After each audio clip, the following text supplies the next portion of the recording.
Back to business for the top three in Spain in this midweek LaLiga round as Barcelona bounced back against Villarreal at home, Atletico wins away at San Mosh, and Real Madrid cruises past Osasuna. Let's talk about it.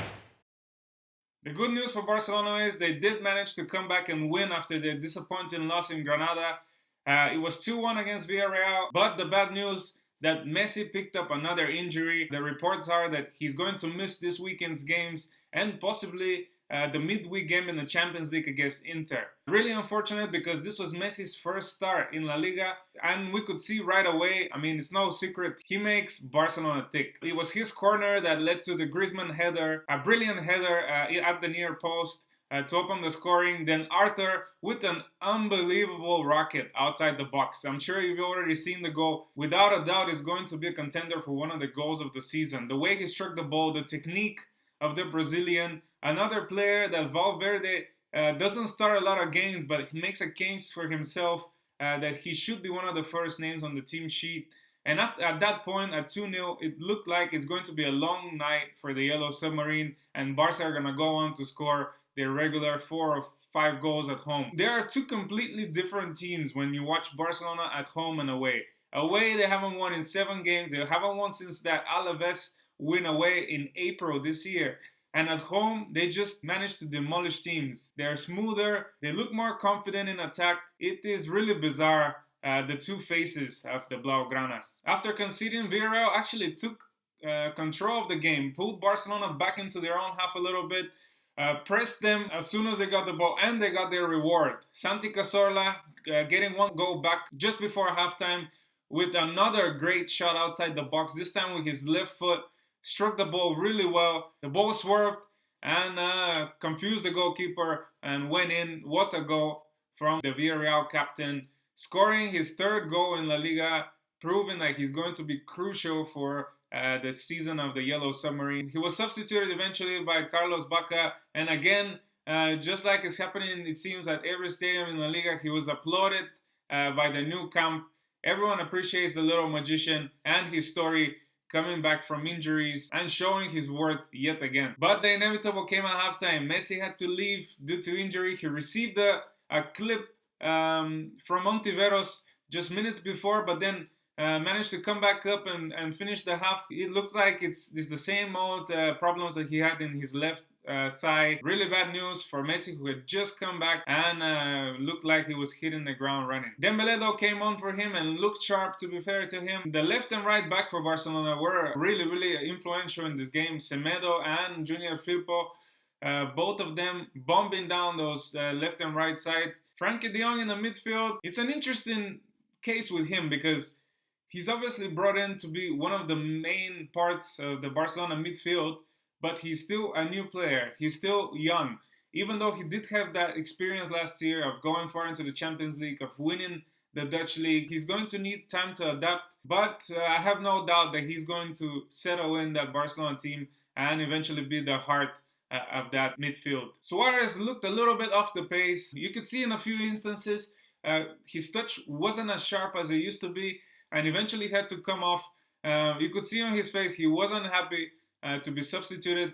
But Ansu Fati coming on again, the 16-year-old, he has been a revelation. No one saw this coming, but yet again in this game, he looked so aggressive, so quick, really intricate dribbling. He's able to take shots with both feet. He almost scored on 2 occasions. Then he was fouled in the box. It was reviewed by VAR if it was a penalty. It was a very close call. But yet again, evidence that Ansu Fati is making claims to start for Barcelona ahead of Suarez. And why not? He's definitely in a better form right now. So based on current merit, Valverde should pick the 16-year-old. What would you do if you were Valverde? Would you start Ansu Fati against Getafe and rely on his current form? Or would you persist with Luis Suarez and his great experience and goal-scoring record in La Liga?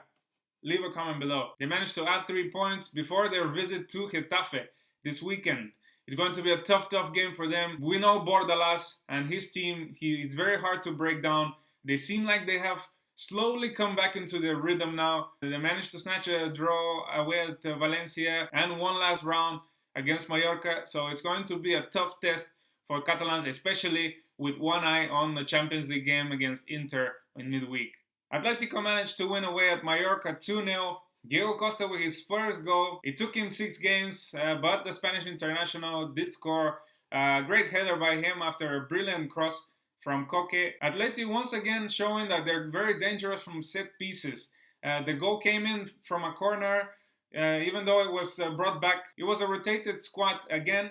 Simeone gave a well-deserved rest to Kieran Trippier with Arias starting in right back. And Atleti played their usual way with both fullbacks bombing forward, Coque and Saul covering for them. They pressurized Mallorca from the start, got their goal. Joao Felix had a few chances as well to make it 2-0 before halftime, but the young Portuguese didn't manage. He didn't do it in the second half after his shot took a deflection and went in. Kubo for Mallorca had a brilliant chance, but his shot hit the post and Oblak managed to collect. Lago Jr. was the only outlet for Mallorca. He was the only aggressive player in the first half, but they weren't clinical in the final third. They weren't finding that killer pass to open up Atletico's defense. And to be fair to Felipe and Savic, they were winning all the aerial duels and keeping things really tight at the back. Felix's goal for 2-0, it was a bit of a sucker punch, to be fair to Mallorca. They had Atletico under the cosh for about 10 minutes in the second half, but again, couldn't manage that final ball, and Joao Felix took advantage and scored his second goal in La Liga this season. Morata made an appearance again and lost his head in the end. He got a red card after 2 consecutive yellows. Salva Sevilla went in for a hard tackle against him, and maybe that provoked the Spaniard who had just come back from a bad injury, and he really let his opponent have it, went up to him, talking in his face. The referee came showing him the yellow card, but Morata kept on going and eventually saw the red.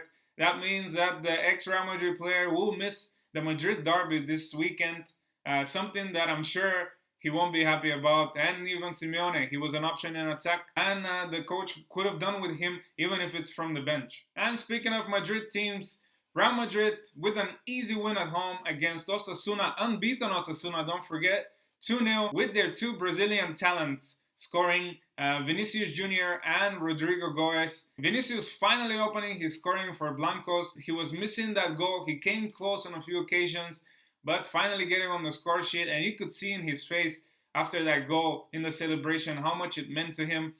Brilliant goal, by the way. Curled it in. I think the ball took a slight deflection off the defender, but nevertheless, top 90, top bins, as they say in England. Brilliant goal for the young Brazilian international. Blancos could only hope that this goal is going to spur him on, and he's going to be adding more goals to his game, something that's been missing so far. It was a first start as well for new goalkeeper Ariola and Luka Jovic up front. Luka Jovic really unfortunate to not open his scoring for Blancos as well after his goal was wiped off by VAR in the second half. It was literally a case of millimeters that saw him offside. It's definitely a matter of minutes before he scores for Blancos as well, but a much needed start for him. Lucas Vazquez for me as well.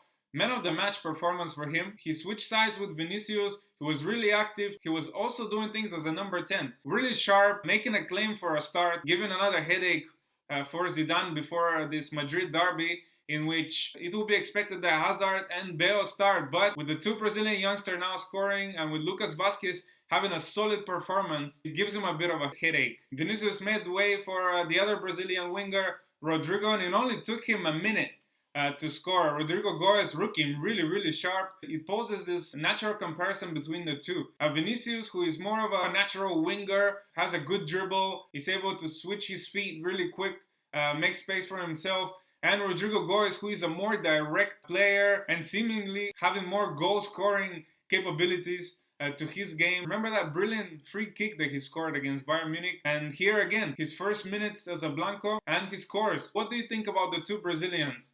If you were Zidane and you had to play one of them and give them minutes, who would you give them to? Vinicius, who had a little bit more experience now in La Liga and finally got his first goal? Or Rodrygo, who seems to have hit the ground running and has the potential to provide even more goals for Blancos? Let me know in the comments below. Don't forget, on Saturday at 9 o'clock is the big one, is the battle for Madrid. Atletico hosts Real Madrid at the Wanda Metropolitano. Both teams in good form. It's going to be a spectacle. Watch out on this channel. I'm going to be at Zidane's press conference tomorrow before the Madrid derby, and I'm going to be previewing the game, so stay tuned. Until tomorrow, from Madrid, hasta luego.